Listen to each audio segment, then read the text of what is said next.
I told Connie in this job I need all the hugs I can get. No handshaking today. So Connie gave me, I asked Connie what she wanted me to say, and she gave me two directions. She said, one, be brief, and secondly, be inspiring. And I know these days when you think of brevity and inspiration, you think the United States Congress. I do want to say, so in 1962, John F. Kennedy visited Philadelphia and was on the very site where our founders wrote the Constitution. And he gave a speech in which he quoted Alexander Hamilton, who encouraged us to think intercontinentally.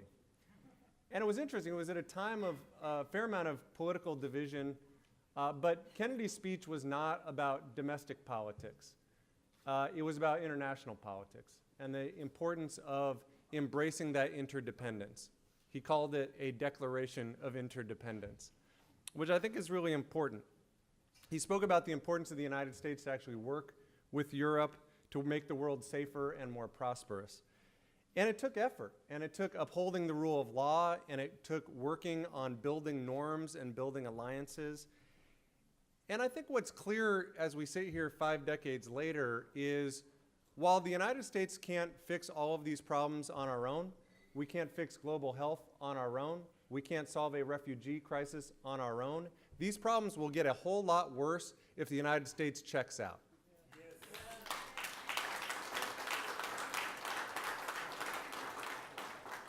I think about our nation's response to a refugee crisis during World War II.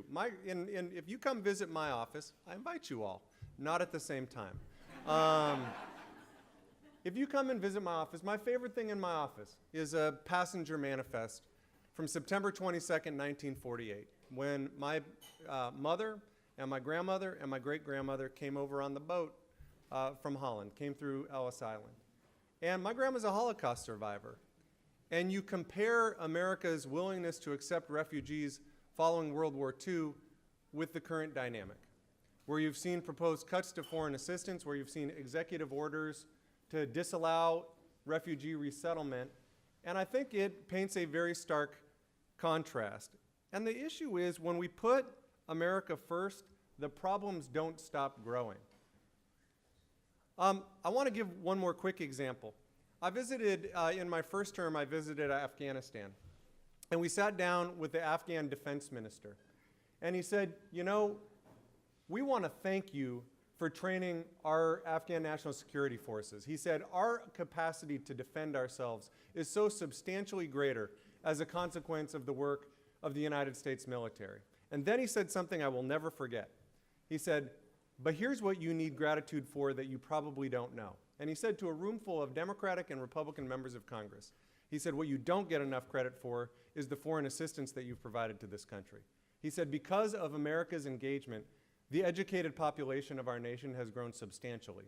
Our access to clean water has increased substantially. Our public health metrics have increased and improved substantially. And then he said this.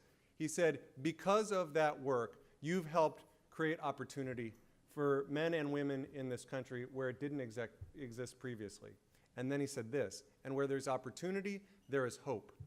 And then he said this, and where there's hope, it's much less likely that someone straps a bomb to their back and blows a bunch of people up.